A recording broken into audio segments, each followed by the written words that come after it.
पुण्यात गेल्या काही दिवसांपासून जीबीएस म्हणजेच गुइलेन बॅरे सिंड्रोमचा धोका वाढत चालल्याचं पाहायला मिळतंय।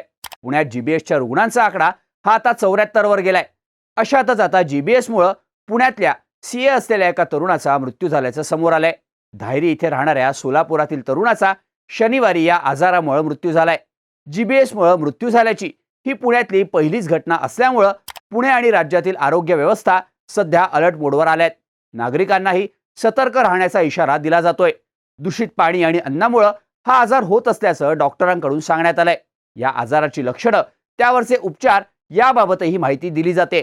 तसंच जीबीएसच्या उपचारांसाठी होणारा खर्चही सध्या कळीचा मुद्दा ठरताना दिसतोय। जीबीएसमुळे पुण्यात तरुणाचा मृत्यू कसा झाला, प्रशासनाकडून जीबीएसच्या उपचारांवरच्या खर्चासाठी कोणत्या उपाययोजना करण्यात आल्यात, पुण्यातली जीबीएसची सध्याची परिस्थिती काय, त्याचीच माहिती या व्हिडिओमधून जाणून घेऊयात। नमस्कार, मी शार्दूल आणि तुम्ही बघताय बोल भिडू। सगळ्यात आधी पुण्यात राहणाऱ्या तरुणाचा जीबीएसमुळे मृत्यू कसा झाला ते बघूयात। संबंधित तरुण हा मूळचा सोलापूरचा सीए असलेला हा तरुण पुण्यात एका खासगी कंपनीत कामाला होता। त्यामुळे तो पुण्यातल्या धायरी परिसरातील डीएसके विश्व इथे राहत होता। या तरुणाला 11 जानेवारीपासून अचानक जुलाबाचा त्रास सुरू झाला। त्यानंतर काही कामानिमित्त तो सोलापुरात आपल्या घरी गेला। तिथे त्याचा अशक्तपणा जास्तच वाढला। त्यामुळे त्याला सोलापुरातल्या रुग्णालयात दाखल करण्यात आलं होतं। तेव्हा त्याला गुइलेन बॅरे सिंड्रोम झाल्याचं डॉक्टरांनी सांगितलं। त्याच्यावर आयसीयू मध्ये उपचार सुरू होते। त्यानंतर थोडे दिवस त्याची प्रकृती स्थिर होती। त्यामुळे शनिवारी त्याला आयसीयूतून सामान्य वॉर्डमध्ये शिफ्ट करण्यात आलं होतं। पण तिथे त्याला श्वास घ्यायला त्रास व्हायला लागला आणि त्यातच त्याचा मृत्यू झाल्याची माहिती देण्यात आली आहे। यासोबतच 21 जानेवारीला पिंपरी चिंचवड भागातील एका 64 वर्षीय महिलेचा मृत्यू झाला होता। 17 नोव्हेंबरला ताप आणि दोन्ही पायांतील शक्ती कमी झाल्यामुळे या महिलेला 17 नोव्हेंबरला पुण्याच्या रुबी हॉल क्लिनिकमध्ये दाखल करण्यात आलं होतं। नंतर तिला श्वास घ्यायला त्रास व्हायला लागला। 19 नोव्हेंबरला या महिलेला जीबीएस आजार डिटेक्ट झाला। त्यानंतर 24 नोव्हेंबरला तिला पिंपरीतल्या डॉक्टर DY पाटील रुग्णालयात दाखल करण्यात आलं होतं। तिथं बरेच दिवस महिलेला व्हेंटिलेटरवर ठेवण्यात आलं। नंतर तिला VAP म्हणजेच व्हेंटिलेटर असोसिएटेड न्यूमोनिया झाल्याचं समोर आलं। त्यामुळे तिला 29 डिसेंबरला YCM रुग्णालयात शिफ्ट करण्यात आलं। पण 2 महिने महिलेची मृत्यूसोबतची झुंज अखेर अपयशी ठरली। तिचा 21 जानेवारीला रुग्णालयात मृत्यू झाला। पण तिचा मृत्यू जीबीएसमुळे झाला नसल्याचं सांगण्यात आलं। न्यूमोनिया, हाय ब्लड प्रेशर, जीबीएसची पार्श्वभूमी आणि महिलेचं वय यामुळे गुंतागुंत होऊन तिचा मृत्यू झाल्याचं डॉक्टरांकडून सांगण्यात आलं। या महिलेच्या मृत्यूचं कारण शोधण्यासाठी पिंपरी चिंचवड महापालिकेच्या आरोग्य विभागाकडून एक समिती स्थापन करण्यात आली होती। महिलेचा मृत्यू जीबीएसमुळे झाला नसून न्यूमोनिया, श्वसनक्रिया बंद पडल्यामुळे झाल्याचं या समितीच्या अहवालात स्पष्ट करण्यात आलं होतं। पण आता पुण्यात जीबीएसमुळे एका तरुणाचा मृत्यू झाल्यानं प्रशासनाकडून लोकांना काळजी घेण्याचं आवाहन केलं जात आहे। पुण्याच्या धायरी, सिंहगड रोड, पर्वती, विश्रांतवाडी, नरे, कसबा, कोथरूडसह ग्रामीण भागातून मागच्या 2 आठवड्यांपासून जीबीएसच्या पेशंटची संख्या वाढली असल्याची माहिती समोर येते। याबाबत पुणे महापालिकेच्या आरोग्य विभागातील अधिकारी वैशाली जाधव यांनी माहिती दिली।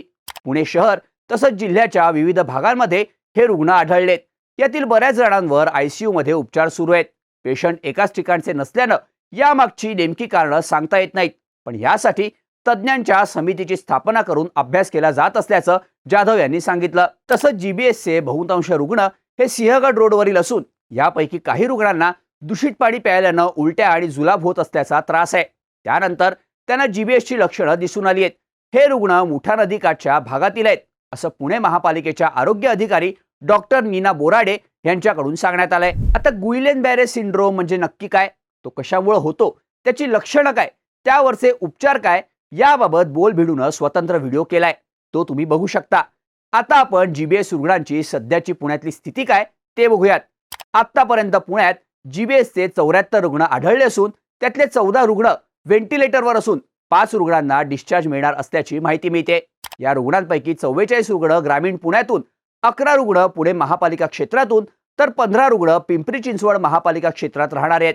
रुग्णांमध्ये 48 पुरुष, 24 महिला असून 3 रुग्ण 5 वर्षांखालील असल्याचं सांगितलं जात आहे। सर्वाधिक रुग्ण हे सिंहगड रोडवरील किरकटवाडी आणि नांदेड गावातून आढळत असल्याचं पाहायला मिळत आहे। किरकटवाडीत 14, धायरीतल्या डीएसके विश्व इथे 8, नांदेड गावात 7 आणि खडकवासला परिसरात जीबीएसचे 6 रुग्ण आढळल्याची माहिती आरोग्य विभागाकडून देण्यात आली आहे। पुण्यात अचानक वाढलेल्या जीबीएसच्या या रुग्णसंख्येमुळे राष्ट्रीय पातळीवरील सेंटर सर्व्हिलन्स युनिटही अलर्ट झालंय. त्यांनी राज्य आणि महापालिका अधिकाऱ्यांसोबत एक बैठक बोलावली आहे. आता हा आजार दूषित पाणी आणि अन्नामुळे होत असल्यामुळे ज्या भागांमध्ये पुणे महापालिकेकडून विनाप्रक्रिया पाणी पुरवठा होतोय त्या भागांमध्येच हे रुग्ण आढळत असल्याचे आरोप होत होते. सिंहगड रोडवरील नांदेड गावात एक जुनी मोठी विहीर आहे. या विहिरीत पुणे महापालिकेकडून धरणाचं पाणी पाईपलाईनद्वारे सोडण्यात आलंय. या विहिरीतून नांदेड गाव, नांदोशी, किरकटवाडी आणि धायरीच्या काही भागांमध्ये पाणी पुरवठा केला जातो. या पाण्यात महापालिकेकडून फक्त ब्लिचिंग पावडर टाकली जाते. ही गावं महापालिकेत समाविष्ट झालेली असतानाही या गावांना जलशुद्धीकरण प्रकल्पाचं पाणी कधी मिळणार असा सवाल स्थानिकांकडून केला जात होता. तसंच खडकवासला धरणाच्या बॅकवॉटरच्या शेजारी मोठ्या प्रमाणावर हॉटेल्स, रेस्टॉरंट्स, फार्म हाऊस आणि कन्स्ट्रक्शनचं काम सुरू आहे. इथलं सांडपाणी प्रक्रिया न करता धरणाच्या पाण्यात सोडलं जात असल्यामुळेही धरणातलं पाणी दूषित होत असल्याचं सांगण्यात आलं होतं. याबाबत पुणे महापालिकेकडून या भागातील पाणी पुरवठ्याची पाहणी करण्यात आली. दरम्यान पुणे महापालिकेनं सिंहगड रोड परिसरातील 11 ठिकाणच्या पाण्याचे सॅम्पल्स गोळा करून ते तपासणीसाठी राज्य शासनाच्या प्रयोगशाळेकडे पाठवले होते. या प्रयोगशाळेनं दिलेल्या तपासणी अहवालात या परिसरातलं पाणी शुद्ध असून ते पिण्यासाठी योग्य असल्याचं सांगण्यात आलंय. पण तरीही या भागात जीबीएसचे रुग्ण सर्वाधिक असल्यानं यामागचं नेमकं कारण काय याचा शोध आता प्रशासनाकडून घेतला जातोय. आता गुइलेन बॅरे सिंड्रोमच्या रुग्णांवर उपचारासाठी होणारा खर्चही सामान्यांच्या खिशाला न परवडणार आहे. ज्यांची अवस्था नाजूक आहे अशा जीबीएसच्या पेशंट्सना ICU आणि व्हेंटिलेटरवर ठेवण्यात येतं. त्यामुळं उपचारासाठी लाखो रुपये खर्च होतात. आता साध्या रुग्णालयात या उपचारांचा खर्च सुमारे 5 ते 6 लाखांवर, मध्यम रुग्णालयात 10 लाखांपर्यंत होतो आणि मोठ्या रुग्णालयातला हाच खर्च 10 लाख रुपयांच्या पुढेही जातो. जीबीएसच्या रुग्णांवर प्लाझ्मा आणि IVIG या 2 प्रकारांचे उपचार होतात. त्यातील प्लाझ्मा उपचारांसाठीचा खर्च 3 ते 3.5 लाख रुपये असतो, तर IVIG उपचारांचा खर्च 4 ते 5 लाख रुपयांपर्यंत जातो. IVIGच्या उपचारांमध्ये रुग्णाला इम्युनोग्लोब्युलिन इंजेक्शन्स दिली जातात. या एका इंजेक्शनची किंमत सुमारे 20 ते 25 हजार रुपये असते. रुग्णाचं सरासरी वजन 60 किलो गृहीत धरलं तर त्याला दिवसाला 5 ते 6 इंजेक्शन्स द्यावी लागतात.